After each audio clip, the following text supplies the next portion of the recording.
औरंगाबाद जिले के नबीनगर प्रखंड के सोनौरा पंचायत का गांव कोहल मंझौली इन दिनों अंदर ही अंदर सुलग रहा है, जहां एक 15 वर्षीय नाबालिग दलित किशोरी का सामूहिक दुष्कर्म के बाद हत्या कर दी गई थी। घटना में संतोषजनक कार्रवाई नहीं होने के कारण राजद का राज्य स्तरीय प्रतिनिधिमंडल पीड़ित परिवार से उनके गाँव में जाकर मुलाकात की। प्रतिनिधिमंडल ने इस दौरान जिला प्रशासन और स्थानीय माली थाना के थाना प्रभारी पर मामले में लीपापोती करने का आरोप लगाया है। अध्यक्ष माननीय लालू प्रसाद यादव जी और नेता प्रतिपक्ष आदरणीय तेजस्वी प्रसाद यादव जी के द्वारा औरंगाबाद के नबीनगर प्रखंड के माली थाना के अंतर्गत जो 9 तारीख को एक नाबालिग बच्ची के साथ दुष्कर्म के पश्चात, सामूहिक दुष्कर्म के पश्चात हत्या किए जाने का जो मामला है, उसके संदर्भ में हमारे नेता ने एक उच्च स्तरीय राष्ट्रीय जनता दल की कमेटी गठित कर घटना स्थल पर सारी स्थिति से अवगत होने के लिए हम सब लोगों को भेजा है, जिसमें हमारे बीच में श्री सुचंदर राम जी जो बिहार सरकार के वरिष्ठ पूर्व मंत्री और हाजीपुर लोकसभा क्षेत्र से हमारे अभी विगत चुनाव में पार्टी के उम्मीदवार थे लोकसभा के, श्री राजेंद्र राम जी माननीय पूर्व विधायक और अनुसूचित जाति आयोग के अध्यक्ष थे विगत दिनों में, समता देवी जी जो पूर्व विधायक लगातार कई बार रही हैं, हमारे बीच में सतीश दास जी हैं माननीय विधायक मखदूमपुर, सुरेश मेहता जी हैं पूर्व विधायक जी हैं, जिला अध्यक्ष इस कमेटी के सदस्य हैं अमरिंदर कुशवाहा जी, डब्लू सिंह जी वो भी इस कमेटी के सदस्य बनाए गए थे, और राष्ट्रीय जनता दल परिवार के औरंगाबाद के सभी वरिष्ठ प्रधान महासचिव हमारे अनिल टाइगर जी हैं, युवा के अध्यक्ष राहुल जी हैं, सिद्धि जी हैं, रमेश यादव जी हैं, चंदन जी हैं, यूसुफ आजाद अंसारी जी हैं, शंकर जी हैं, शंकर यादवेंदु जी वरिष्ठ नेता हैं, और जिला पार्षद लगातार शरून पासवान जी दलित प्रकोष्ठ के हमारे अनुसूचित जाति प्रकोष्ठ के कल भी यहाँ पे जो कार्यक्रम हुआ था, अशोक यादव जी हैं। तो सभी लोग और बहुत सारे लोग उधर नबीनगर के प्रखंड अध्यक्ष और तमाम लोग वहाँ हम लोग घटनास्थल से भी लौट रहे हैं। सच मामले में यह जो घटना कारित किया गया है, मानवता को भी शर्मसार करने वाली घटना है। पूजा नाम की लड़की जिसके माता पिता दोनों में से कोई नहीं है, तुवरी थी, और उसके एकमात्र भाई और भौजाई जो उसके संरक्षक के रूप में, अभिभावक के रूप में, माता पिता के रूप में उसका भरण पोषण कर रहे थे, और एक उसका भतीजा छोटा अक्षय जी, तो उसके भाई और भौजाई दोनों धान काटने बगल के गांव में, और यही हम लोगों का है भी, सभी लोगों का भी खेती किसानी का समय है, मजदूर परिवार है, भूमिहीन है, गृहहीन है, कुछ भी नहीं है खाने का, जीने का सहारा, तो किसी के खेत में धान काटने का नित्य प्रति जैसे जाते थे, और पूजा अपने घर में थी। जब हम सब लोग वहाँ कमेटी के माननीय सभी और हम सब लोग पहुँचे वहाँ, तो जो बयानात हुआ है पूजा के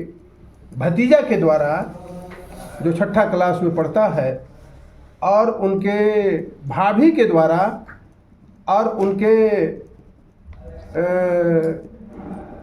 चचेरे भाई के द्वारा और वहाँ के और अन्य लोगों को, महिला पुरुष सभी लोगों के दर्दनाक जो बयान हुआ है, शर्मनाक जो बयान हुआ है, हम सब लोग बहुत ही मर्माहत है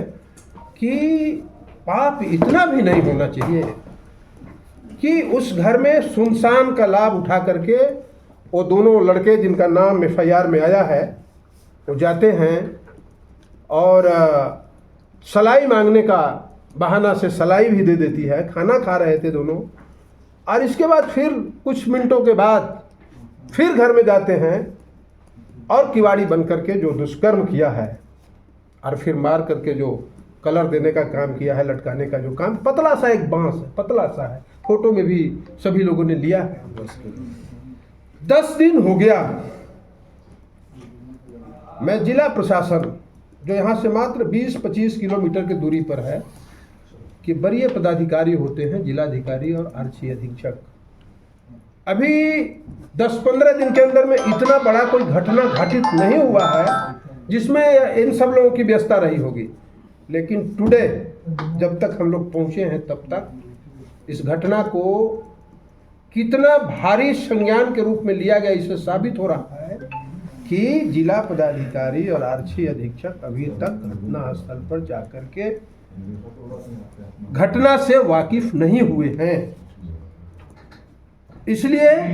हम समझते हैं कि थाना प्रभारी पर जो आरोप वहां के लोगों ने, जो थाना प्रभारी का जो दिखाई दिया है चरित्र, जो आचरण उनका दिखाई दिया है, वह बहुत ही शर्मनाक है। एक पदाधिकारी को जिसके जिम्मे अपने थाना में न्याय देने का, सुरक्षा देने का जिम्मेवारी है, यह है पंचनामा, इंक्वेस्ट भी बना है और पंचनामा भी बना है, इसमें है। ये तमाम चीज उस बात को साबित कर रहा है कि पुलिस के संरक्षण में इस तरह के घटनाएं जहां कहीं भी, यही नहीं, विदाउट पुलिस के संरक्षण में कोई भी अपराधी का हिम्मत नहीं हो सकता है कि वह इस तरह से घटना करके, और फिर अपना जो है धमकी भी दिया जा रहा है लोगों को, चारों तरफ से दहशत में लोग। इसलिए कल आए थे मंत्री बिहार सरकार के जनक राम जी, पता नहीं खाना पूर्ति करने आए थे कि इस जिले में कितना हॉस्टल बन रहा है उसका बयान देने आए थे, तो विधानसभा में भी बयान दिए। आज देखा लंबा चौड़ा उनका अनुसूचित जाति कल्याण का जो है, लेकिन घटना के बारे में एक छोटी सी जो होता है, छोटा सा बयान उनका जो है, इस बात को साबित करता है कि पूरी नीतीश की सरकार, डबल इंजन को जिसकी सरकार कहते हैं, दलितों के, पिछड़ों के, गरीबों के, महिलाओं के, बेटियों के इज्जत आबरू बचाने में पूरी तरह से विफल है। सुमन भी दिया था, विफल है। सुमन तो आया उद्घाटन करने, गया कहाँ वहाँ? पूरा संवेदनहीन है नीतीश कुमार की सरकार। सिर्फ डीएम एसपी ही नहीं, बल्कि नीतीश कुमार की सरकार और नीतीश कुमार जी पूरी तरह से संवेदनहीन है। असहाय, गरीब, पीड़ित, जिनको न्याय चाहिए, जिनको इंसाफ चाहिए, उनको डिलीवरी कराने में पूरी तरह से विफल है। इसलिए हम सब लोग जो वहाँ से अभी आए हैं, आप लोगों को 3 बजे बुलाए थे, लेकिन काफ़ी विलम्ब हुआ। उसी इलाके में उन्हीं लोगों से बात करते करते कई तरह का वहाँ सवाल है। नंबर 1, जिस जगह पे वो लोग बसे हुए हैं वह जमीन बिहार सरकार की है, तो उस जमीन का पर्चा अभी तक बिहार सरकार और उसके मुलाजिम क्यों नहीं दिया, सबसे बड़ा कारण है। और जिन लोगों ने इस घटना को कारित किया है, उन्हीं लोगों के चट्टे बट्टे ने इन लोगों को घर तक कब्जा करने के लिए घेरा लगा दिया है, चारों तरफ पोखरा करवा दिया, ये करवा दिया, वो करवा दिया। इसलिए नंबर 1, जितना भी वहाँ पे बसे हुए भूमिहीन, गृहविहीन लोग हैं, सबको जमीन का पर्चा 1 सप्ताह के अंदर कैंप लगा करके जिला पदाधिकारी, आपके माध्यम से मैं कह रहा हूँ, बात भी हम लोग करेंगे, बात भी वहीं से किया है, शायद गए भी हैं, आज के दिन में जाकर नींद टूटा है,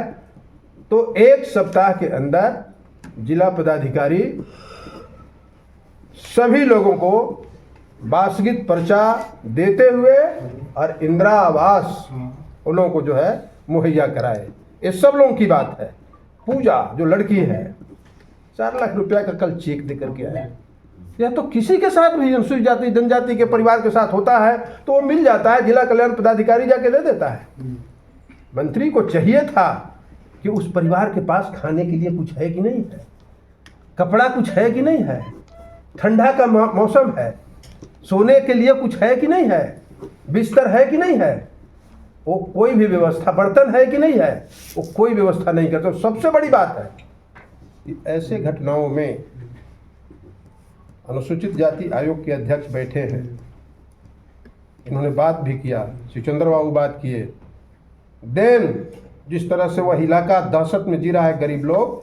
नाम लेकर के बोला बिसाई के लोग नहीं होते तब तक सब लोगों को फूंक दिया जाता, सही बात। फूंक दिया जाता। बिसाई के लोग प्रोटेक्शन कर रहे हैं। 10 दिन के अंदर भी अभी तक वहाँ अस्थाई प्रोटेक्शन पुलिस के द्वारा वहाँ 24 घंटा उन लोगों को जो है प्रोटेक्शन देने के लिए, संरक्षण देने के लिए, सुरक्षा देने के लिए रहना चाहिए था, अभी तक वहाँ व्यवस्था नहीं किया गया है। इंस्पेक्टर आए थे वहाँ नवीनगर से, उन्होंने कहा कि मैं निर्देश दिया हूँ थाना प्रभारी को, अभी तक नहीं दिया है। तो नंबर 1 थाना प्रभारी का, दूसरा पुलिस डिपार्टमेंट का ही अधिकारी साबित कर रहा है कि हमारे निर्देश को नहीं मान रहा है। इसलिए यह घटना पूरी तरह से जो है मानवता को शर्मसार के साथ साथ ये नीतीश कुमार के जो प्रशासन है, पुलिस और सिविल, दोनों का चेहरा दिखाई दे रहा है कि इसी तरह से इंसाफ यदि करेंगे तो इंसाफ कैसे मिलेगा। तीसरी बात है कि मुआवजा 4 लाख रुपया दिए हैं। 4 लाख तो मैंने कहा कि आम लोगों को किसी का भी होता है तो मिलना चाहिए, और मुआवजा कोई भरपाई नहीं है, इंसाफ तो मिलना ही चाहिए। 50 लाख रुपया मुआवजा उस पीड़ित परिवार को, जो भी उसके आश्रित हैं, कम से कम 50 लाख रुपया का मुआवजा, एक परिवार को सरकारी नौकरी, अस्थाई सुरक्षा बंदोबस्त वहाँ पे, क्योंकि जो इलाका है चारों तरफ से,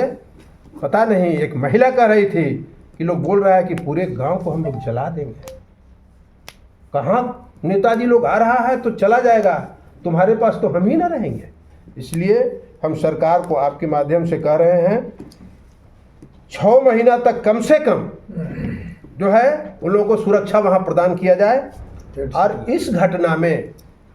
अभी हम लोग FIR का ही कॉपी है, FIR का कॉपी है,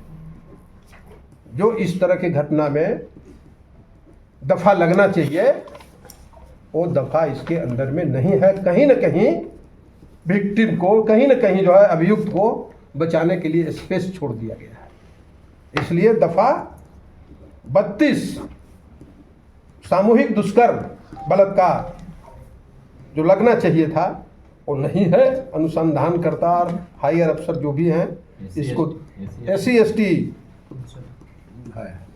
ST तो है ना। तो इन सारी चीज़ों को स्वतः अभी हम समझते हैं कि जितना जल्दी हो सके, और अभी जानकारी हम लोग को वहीं पे हुआ है कि एक अभियुक्त इटारसी से पकड़ा करके आया है, एक अभियुक्त अभी तक फरार है। और इसके